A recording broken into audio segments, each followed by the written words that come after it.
Ma 212 pour vous informer.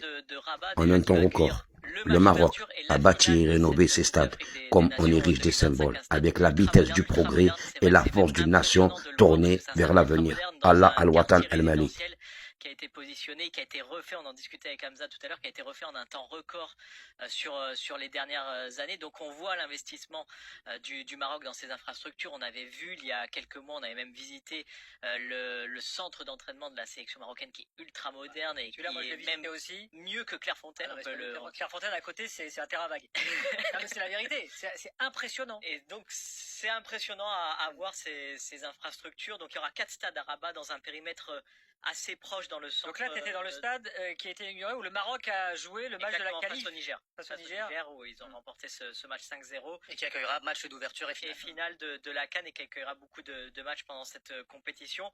Mais c'est l'un des stades mis en avant par le Maroc parce que c'est l'un des plus beaux stades. Il ressemble très fortement de l'extérieur au stade de Lusail au Qatar qui avait accueilli la finale de la Coupe du Monde en 2022.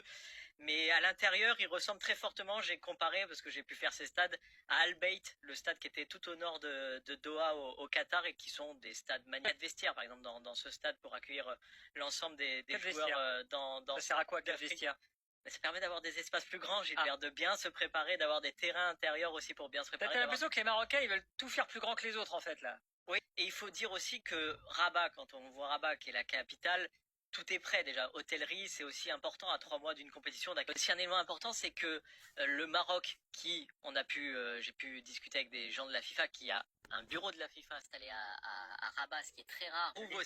Gianni, il a vécu au Qatar, ça c'est le Maroc maintenant, il va la Coupe du Monde. Et donc on veut aussi organiser beaucoup de compétitions de la FIFA. Vous savez, souvent on attribue les compétitions de la FIFA U17, U19 sur plusieurs saisons. Et donc là, par exemple, le Maroc va accueillir pendant 5 ou 6 ans, je crois, les Coupes du Monde féminines U17, U19. Donc voilà, on a envie aussi d'organiser des événements de la FIFA en Afrique. Et donc ça sera potentiellement le Maroc. Plus tous les matchs délocalisés des sélections africaines dans les éliminatoires, que ce soit Cannes, Coupe du Monde, Hamza, on en a déjà parlé plusieurs fois dans le podcast. Donc ça risque de continuer même après la CAN alors. Oui, et encore une fois, le fait d'avoir des infrastructures de taille modeste au-delà du stade de 70 000, justement, ça va te permettre d'avoir, au lieu d'avoir 5 ou 6 stades homologués, tu en auras 15 dans les prochaines années. Tanger, grand stade. Marrakech, il y a un beau stade aussi. Il y a le grand stade de Casa. Le grand stade de Casa, là, c'était déjà le plus grand stade du Maroc avant. Là, il est complètement refait. Ouais. Agadir, je sais pas, là, je connais pas la situation. Non, Casa, il sera pas. Là, on parle du stade de la finale de la Coupe du Monde 2030, il sera pas là, il est pas prêt pour la Coupe d'Afrique. Casa, il a été refait, le stade où a joué, par exemple, le stade du centre-ville, la Guinée. Le stade du centre-ville, il est différent du stade qui pourrait accueillir la finale de la Coupe du Monde. Important pourrait parce que le Maroc se bat avec l'Espagne, enfin se bat dans le bon sens du terme, mais se bat avec l'Espagne qui veut accueillir la finale de la Coupe du Monde en 2030 au Santiago Bernabéu, le Maroc qui veut accueillir la finale de la Coupe du Monde 2030 au nouveau stade de Casa. Et on parlait de Agadir. Agadir, c'est un stade à 46 000 places, donc il y a quand même beaucoup de stades autour des 50 000 places qui vont accueillir la Coupe du Monde 2030. Ouais. C'est l'objectif. Il y a la CAN, c'est un bon moyen de se préparer. Et l'objectif, tout le monde te le répète là-bas au Maroc, c'est la Coupe du Monde 2030.